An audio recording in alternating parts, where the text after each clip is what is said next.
नमस्कार प्यारे दोस्तों, आप सुन रहे हैं daily current affairs update Hindi भाषा का यह कार्यक्रम। मैं आरजे उद्धव आप सभी का इस कार्यक्रम में तहे दिल से स्वागत करता हूं। चलिए बढ़ते हैं हमारे अपडेट की ओर। पहली अपडेट है राष्ट्रीय के बारे में। मल्लिकार्जुन खड़गे बने कांग्रेस के नए अध्यक्ष। मल्लिकार्जुन खड़गे को कांग्रेस के नए अध्यक्ष के रूप में चुना गया है, जो 24 वर्षों में इस पद पर चुने जाने वाले पहले गैर गांधी है।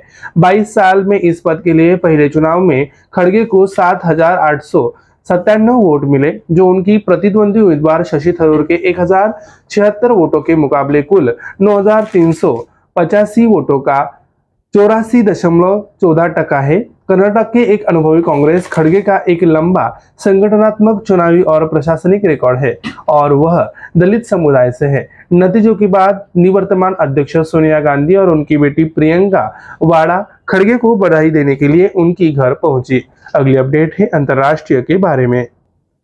जापान ने निहोंशु के लिए मांगा भौगोलिक संकेत टैग। जापान के दूतावास नई दिल्ली के एक मादक पेय निहोंशु जापानी साके के लिए भौगोलिक संकेत जीआई टैग की मांग करते हुए एक आवेदन दायर किया है। यह पहली बार है जब जापान के किसी उत्पाद ने भारत में भौगोलिक सांकेतिक रजिस्ट्री में टैग के लिए आवेदन किया है। निहोंशु एक मादक पेय है। इसे किनमिन चावल से बनाया गया एक विशेष और मूल्यवान पेय माना जाता है।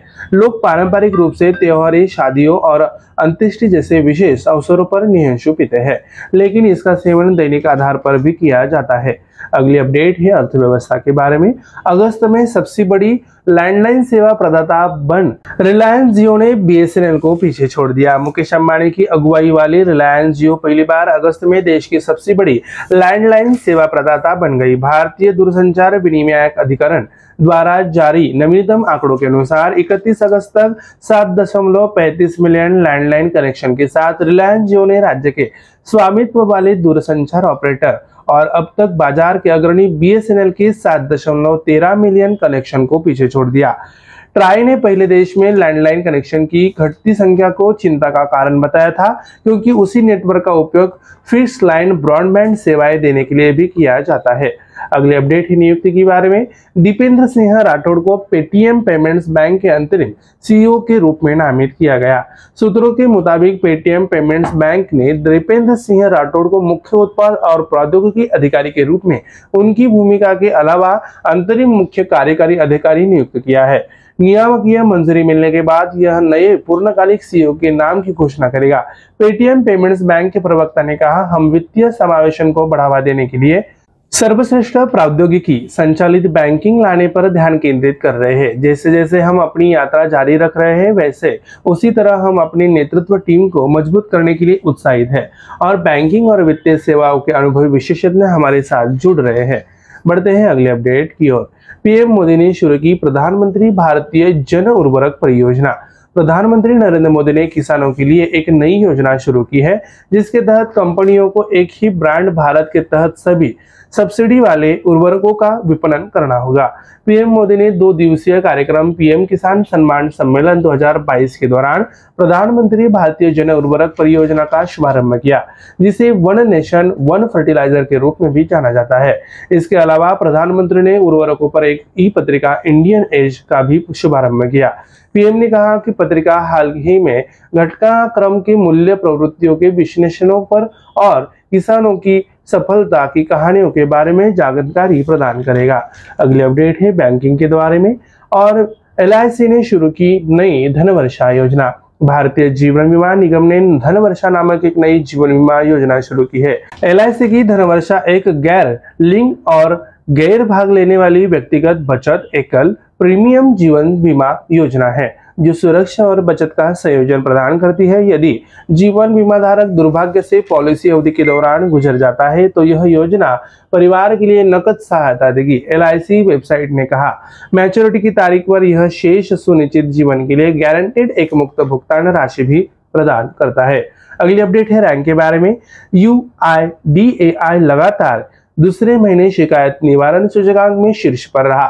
सितंबर 2022 के महीने में लिए प्रशासनिक सुधार और लोक शिकायत विभाग द्वारा प्रकाशित रैंकिंग रिपोर्ट में सार्वजनिक शिकायतों के समाधान के लिए सभी समूह एवं मंत्रालयों, विभागों और स्वायत्त निकायों में भारतीय विशिष्ट पहचान प्राधिकरण शीर्ष पर है। यह लगातार दूसरा महीना है जब UIDAI उत्तर रैंकिंग में शीर्ष पर है। UIDAI सीपीग्राम्स के माध्यम से प्राप्त जन शिकायतों के समाधान में शीर्ष पर रहा है और आधार धारकों के अनुभव को बेहतर बनाने के लिए निरंतर प्रयास कर रहा है।